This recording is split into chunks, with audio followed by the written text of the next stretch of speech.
Hey, this is Gary G on the red carpet at the African American Museum for the National Action Network event.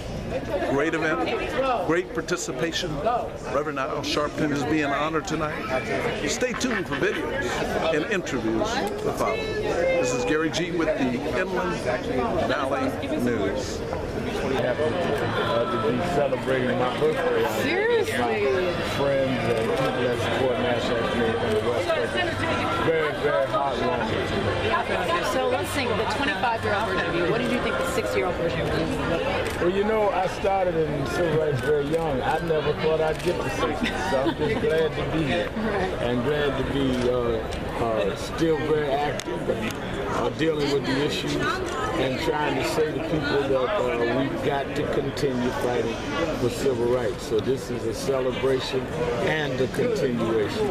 I know you also were talking a little bit about the group CAIR and how you were going to be one of the speakers at that event. What made you decide to help with that, especially with the controversy around it? Well, I mean, I've spoken for them before, and they've denounced any form of radical violence, and I think it's important that we don't judge any group or religion or sect by the extremities in any group. So that's why I wanted to stand with those that would stand against extremism in their own faith. Reverend, we're 3.5 weeks away from voting.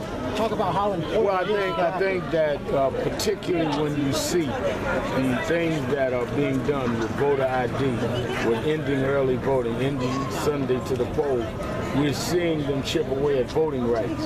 And one of the things that I'm committed to is getting a huge turnout. I'm touring all over the country. I've been in Ohio 3 times, going to South Carolina next week, been to Florida 4 times, trying to get people in critical states out to vote.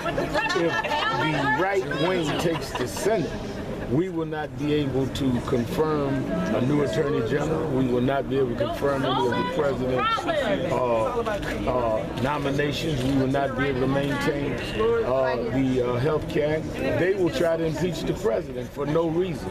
So this is a vital election, and I'm on the road night and day trying to help get the vote out.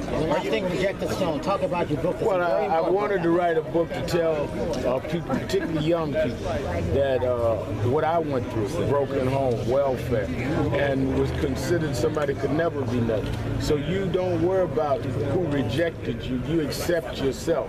And if you accept yourself and believe in yourself, you will make the world have to accept you on your terms. Are you happy with the way the CDC has handled the Ebola emergency in the United States? Well, I think that it is certainly disappointing when you see, as we speak, 2 nurses now having to be flown out of Dallas. Where was the preparation? Where was the training? And why did we neglect so long the pending emergency and urgency of the matter? Was it because it was in West Africa? I think that we ignored it because it was a West African problem. Now it is a global problem. And I think that we've learned that you cannot have a global village but only be concerned about only one part of the globe. Otherwise, it's going to impact everyone, and now it is on our shore. What about the way the media is handled?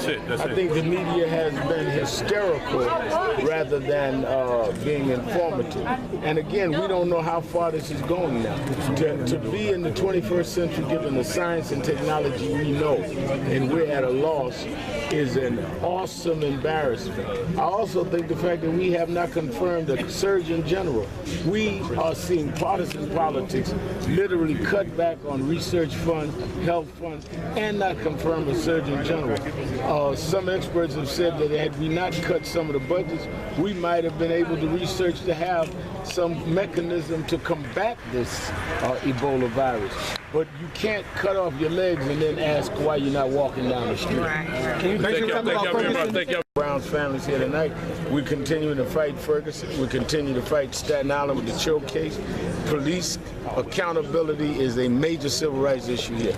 And we went in early when the family called me. We were there within 2 days. I preached Michael Brown's funeral. I'm going to stay on that case until we get justice. And I want to thank you and Cornell West for what you guys are doing, taking this time.